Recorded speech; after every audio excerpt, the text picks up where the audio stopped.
नमस्कार, उत्तराखंड समाचार में आपका स्वागत है। मैं शिखा त्यागी। सबसे पहले मुख्य समाचार। मुख्यमंत्री ने केंद्रीय वन एवं पर्यावरण मंत्री से कैंपा के तहत 262 करोड़ 49 लाख रुपए की अतिरिक्त धनराशि की मांग की। कहा, कैंपा के तहत 10,000 लोगों को रोजगार का रखा गया है लक्ष्य। उत्तराखंड के दौरे पर आए नाबार्ड के चेयरमैन ने राज्य के विकास में हर संभव मदद का दिलाया भरोसा। मुख्यमंत्री के आग्रह पर नाबार्ड स्वरोजगार की दिशा में अतिरिक्त मदद कराएगा उपलब्ध। महाकुंभ के आयोजन को लेकर निर्माण कार्यों ने पकड़ी रफ्तार। रुड़की क्षेत्र में दिल्ली हरिद्वार नेशनल हाईवे कांवड़ पटरी का निर्माण कार्य हुआ तेज।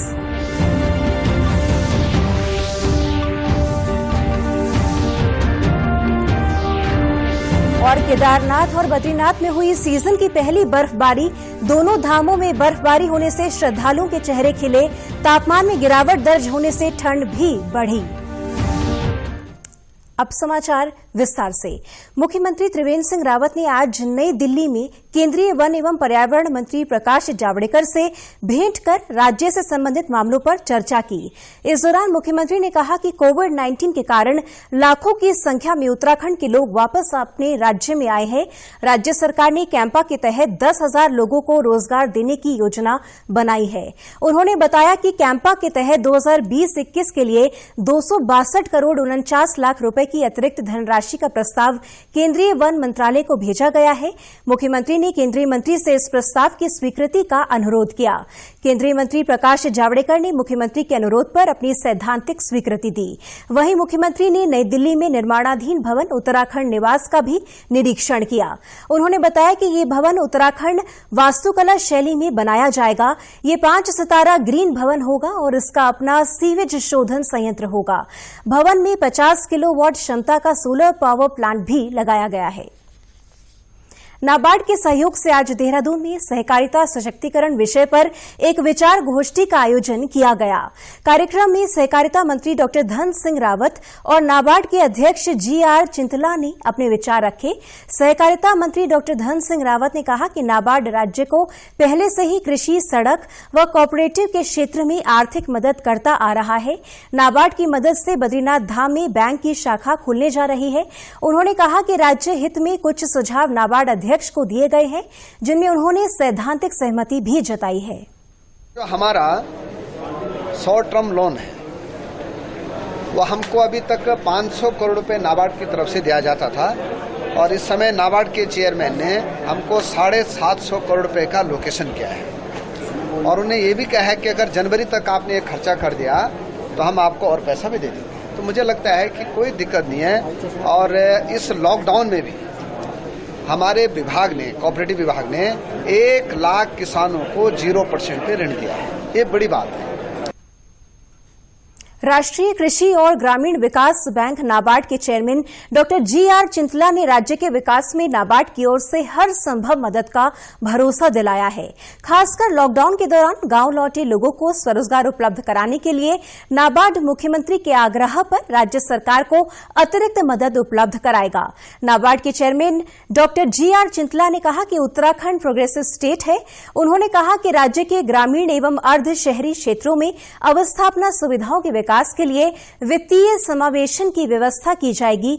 उन्होंने सूक्ष्म सिंचाई परियोजना के लिए फंड की कमी पड़ने पर नाबार्ड के नीडा प्रोजेक्ट से ऋण सुविधा उपलब्ध कराने की बात भी कही। जो लोग बाहर गया था, रिवर्स माइग्रेशन हो गया था, उसका क्या करें? क्योंकि मैं CM साहब से सिर्फ ये पूछा था कितना लोग वापस चले गए। बोलता है बहुत से लोग गए नहीं है, वो सब लोग इधर ही बसे हुए हैं। तो उसका वजह से उनको कुछ एम्प्लॉयमेंट जनरेट करने का क्या करेंगे करके तो हमने एक गवर्नमेंट ऑफ इंडिया के भी स्कीम्स है, लेकिन हमारा एक खासकर एक स्कीम है LEDP करके, livelihood and enterprise development programme. उसका माध्यम से हम खासकर एक गुड ट्रेनर का उसका पूरा खर्चा हम उठा सकते हैं और उसके साथ साथ उसका कुछ ऐसा छोटा मोटा मशीनरी खरीदने का है तो इसका भी एक स्कीम में अंतर्गत है, पार्ट है। तो उसका वजह से हम ये LEDP स्कीम्स देने का हम मुख्यमंत्री जी से बताया था, हम कुछ देंगे। गौरतलब है कि मुख्यमंत्री त्रिवेंद्र सिंह रावत की अध्यक्षता में कल राष्ट्रीय कृषि और ग्रामीण विकास बैंक नाबार्ड के द्वारा संचालित योजनाओं के क्रियान्वयन के संबंध में बैठक आयोजित हुई थी, जिसमें मुख्यमंत्री ने स्वरोजगार को बढ़ावा देने के लिए चलाई जा रही योजनाओं में वित्तीय मदद उपलब्ध कराने का अनुरोध किया था।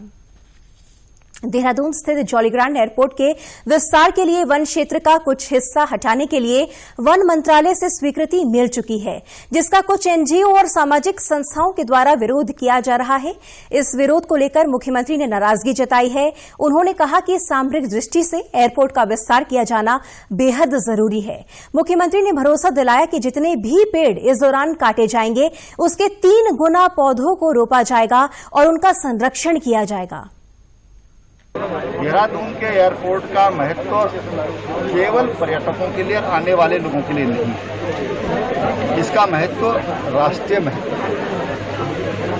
तो मैं इन लोगों से पूछना चाहता हूं कि अगर पेड़ कटते हैं तो उसकी जगह 3 गुना पेड़ लगाने की व्यवस्था है।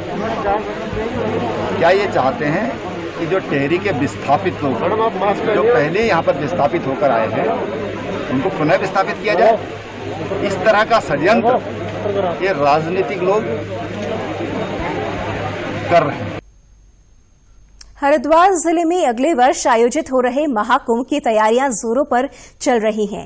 निर्माण कार्यों को समय से पूरा करने के लिए जनप्रतिनिधि और प्रशासन के आला अधिकारी लगातार नजर बनाए हुए हैं। इसी के मद्देनजर रुड़की क्षेत्र में मंगलौर से दिल्ली हरिद्वार नेशनल हाईवे कांवड़ पटरी का निर्माण कार्य भी तेजी से चल रहा है। रुड़की विधायक प्रदीप बत्रा ने बताया कि महाकुंभ के आयोजन का समय नजदीक है। इसी को देखते हुए मंगलौर से दिल्ली हरिद्वार बाईपास का निर्माण कार्य और नहर पटरी चौड़ीकरण के कार्य को तेजी से किया जा रहा है।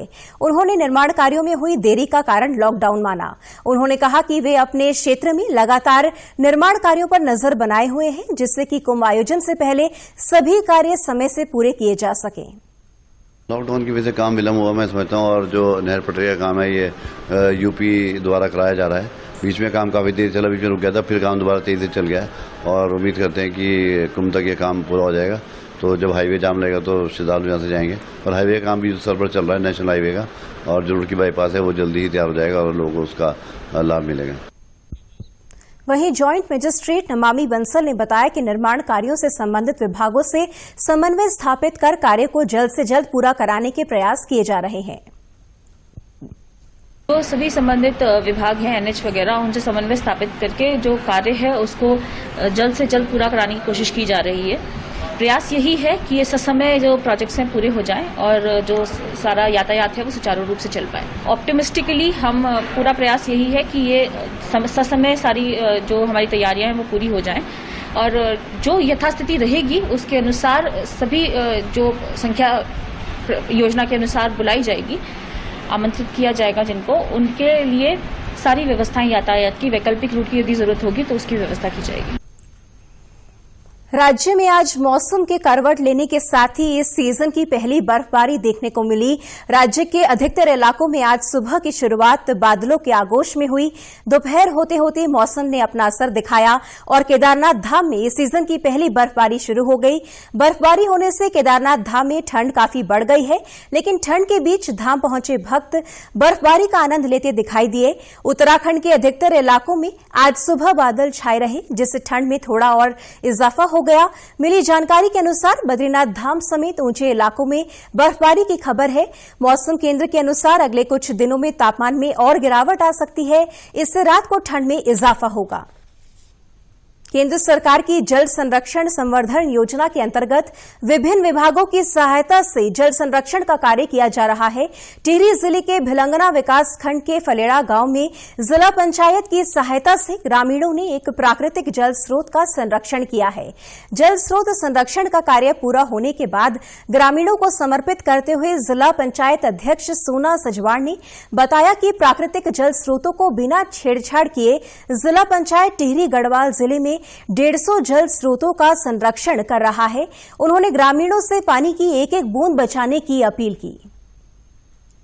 टिहरी जिला पंचायत ने जो माननीय प्रधानमंत्री जी की जो सोच है जल जीवन मिशन में, उसके तहत जो हमारे प्राकृतिक धारे हैं उनका सुधारीकरण करना बिना छेड़छाड़ किए हुए और जल को कैसे बचाना, जल को कैसे संरक्षण रखना, ये हमारी जिला पंचायत एक अनोखे रूप से इसको करने जा रही है, जिसके लिए टिहरी जनपद में 150 धारों का जो काम इस पे चल रहा है, ये हमारे माननीय मुख्यमंत्री जी की भी सोच है, प्रधानमंत्री जी की सोच है। घनसाली विधायक शक्तिलाल शाह ने कहा कि जल स्रोतों के संरक्षण से गांव-गांव में पानी की होने वाली समस्या से निजात मिल सकेगी। और इस कार्यक्रम के तहत जल जीवन मिशन में हमने पूरी विधानसभा को लेने का भी काम किया और जल बचाने के लिए भी लोगों से आगाह किया और निश्चित इस क्षेत्र में हम बहुत अच्छे कामयाब होंगे। माननीय मोदी जी का जो मिशन है इसमें पूरी जनता इसका लाभ लेगी और प्रत्येक घर को हम नल देने का काम करेंगे और प्रत्येक घर को नल 1 रुपये में देने का काम करेंगे।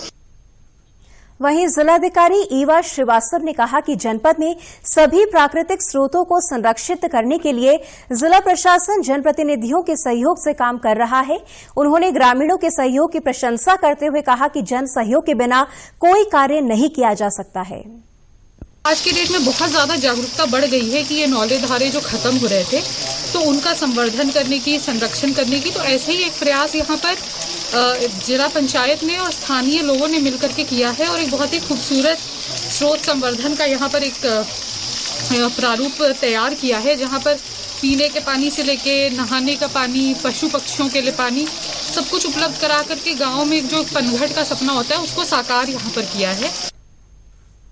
रुद्रप्रयाग जिले में अगस्त्य मुनि विकासखंड की ग्राम पंचायत कमेड़ा के धुएली की रहने वाली महिलाओं ने सामूहिक रूप से सब्जी उत्पादन कर स्वरोजगार के क्षेत्र में अपनी आर्थिकी को मजबूत करने का बीड़ा उठाया है।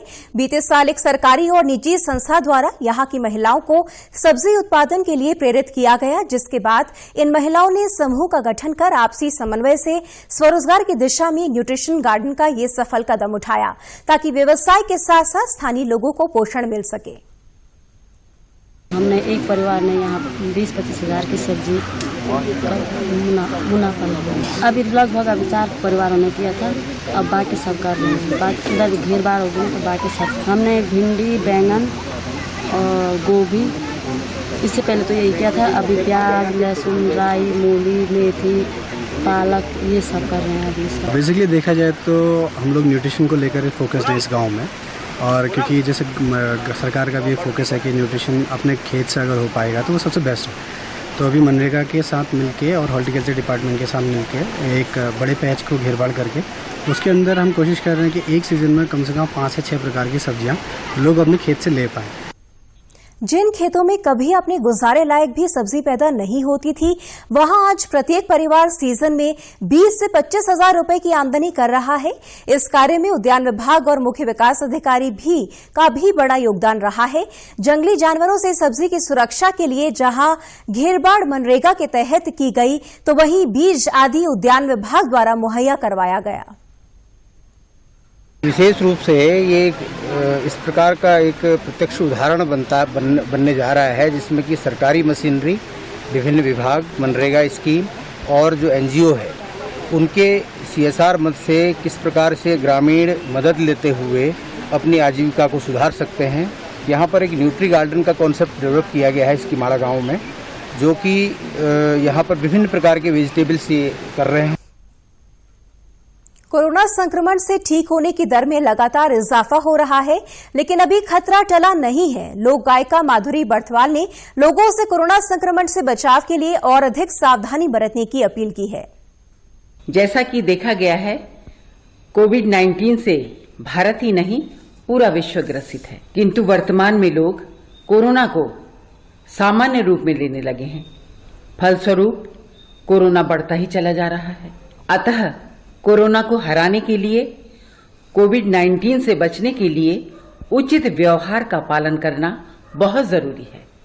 अपने हाथ पानी और साबुन से नियमित रूप से अच्छी तरह धोएं, फेस कवर लगाएं, मास्क लगाएं, दूसरों से 2 गज की दूरी अवश्य बनाए रखें। उत्तराखंड की खबरों के लिए आप हमसे सोशल मीडिया के माध्यम से भी जुड़ सकते हैं। हमारा ट्विटर हैंडल है DDNews_देहरादून, हमारा फेसबुक पेज है DD News उत्तराखंड और हमारे YouTube channel DD News Uttarakhand को भी आप सब्सक्राइब कर सकते हैं। कोरोना संक्रमण से बचने के लिए मास्क का अनिवार्य रूप से और सही ढंग से प्रयोग करें। साथ ही सामाजिक दूरी का ख्याल रखें, नियमित रूप से हाथ धोएं और याद रखें, कोरोना को हराना है, मास्क जरूर लगाना है। नमस्कार।